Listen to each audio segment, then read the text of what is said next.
الرحيم عن أم سلمة رضي الله تعالى عنها قالت قال رسول الله صلى الله عليه وسلم من كان له ذبح يذبحه فإذا أهل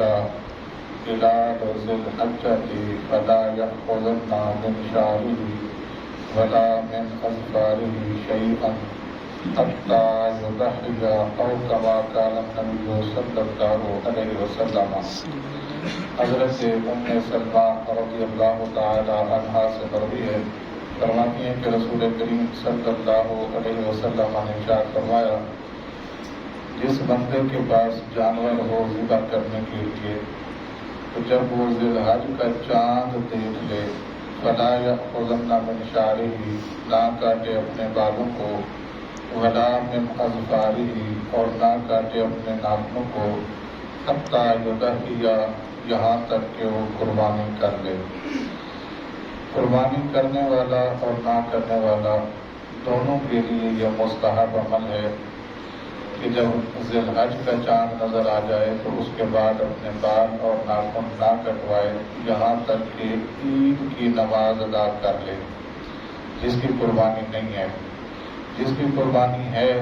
تو وہ قربانی ذبح کرنے کے بعد۔ ایک مسئلہ اور ہے، وہ یہ ہے کہ بعض اوقات پہلے دن کسائی مل جاتا ہے شہروں میں، بعض اوقات دوسرے دن میں مل جاتا ہے، اور بعض اوقات تیسرے دن تک بھی چلا جاتا ہے، کسائی نہیں ملتا۔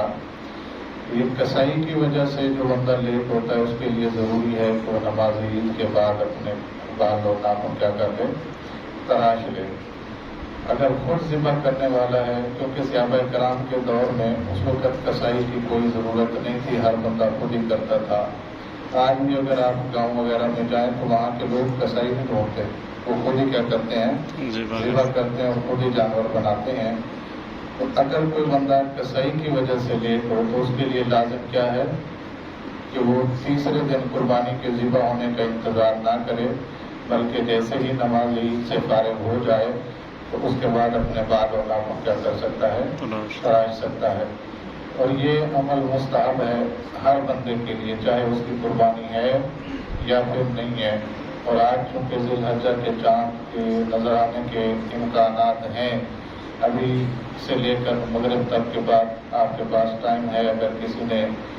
ناخن ترشوانے ہیں، کوئی بال تراشنے ہیں تو اب ترشوا لے، تو آگے والے جو 10 دن ہیں ان کے اندر ان کو نہ چھیڑا جائے، تاکہ جو بھی ثواب اللہ اور اس کے رسول صلی اللہ علیہ وسلم کی بارگاہ سے ہمیں ملنا ہے وہ ہم سب کو میسر آ جائے۔ اللہ کریم ہم سب کو عمل کی توفیق عطا فرمائے، آمین۔ وآخر دعوانا ان الحمد للہ رب العالمین۔